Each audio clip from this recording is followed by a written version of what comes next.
Ini gagasan awal yang kami bawa sama-sama di dalam perencanaan Indonesia ke depan. Ini peta Indonesia, potret Indonesia di malam hari. Apa yang menarik Bapak Ibu sekalian di sini? Mohon maaf kalau boleh pinjam apa sih namanya nih? Laser pointer. Bapak Ibu sekalian kalau boleh perhatikan di layar ini potret Indonesia di malam hari. Tapi sebenarnya yang lebih menarik di potret ini, saya rasa layarnya ada banyak. Ini adalah potret kota-kota di Indonesia. Oke. Nah, ketika lihat kota-kota di Indonesia, Bapak sekalian, inilah wajah ketimpangan yang ada.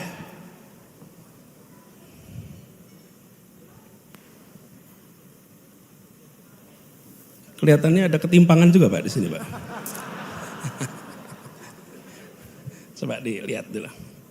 Jadi kalau Bapak Ibu perhatikan, oke, sip. Ternyata ketimpangan pengetahuan pengelolanya nih Pak.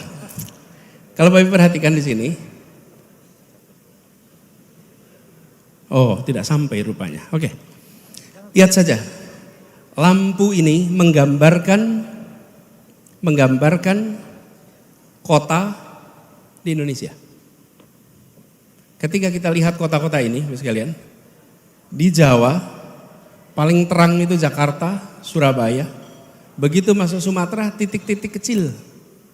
Kalimantan titik-titik kecil. Ini yang lebih ramai itu di Sarawak.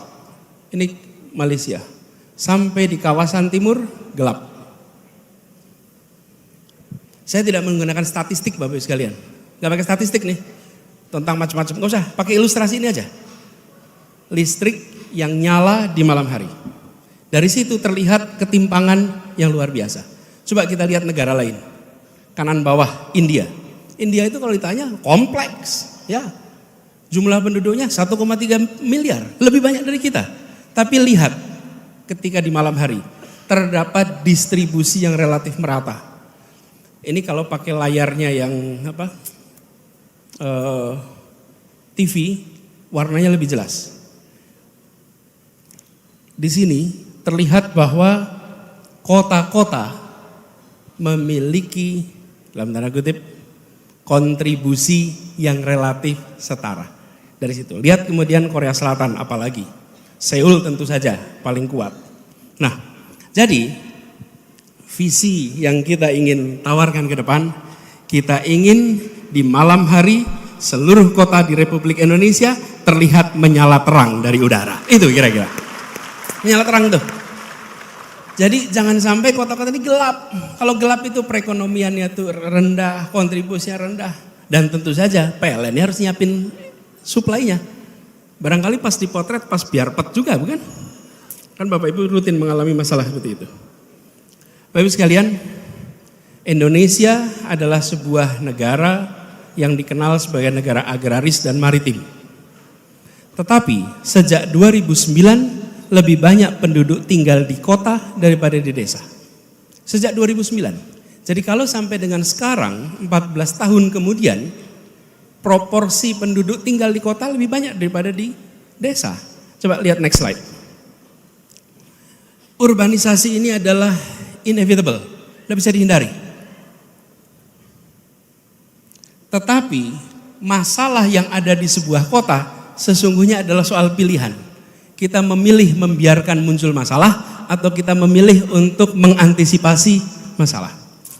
Urbanisasi itu oke, baik-baik saja. Yang tidak baik itu Jakartanisasi. Ke Jakarta semua, that's not good. Tapi kalau urbanisasi, it's okay. Urbanisasi itu normal dan terjadi di seluruh dunia. Diperkirakan tadi visinya Pak Ketua 2045, tahun 2045 itu 70% penduduk Indonesia akan tinggal di perkotaan. Harus antisipasi dari sekarang. Sekarang 57.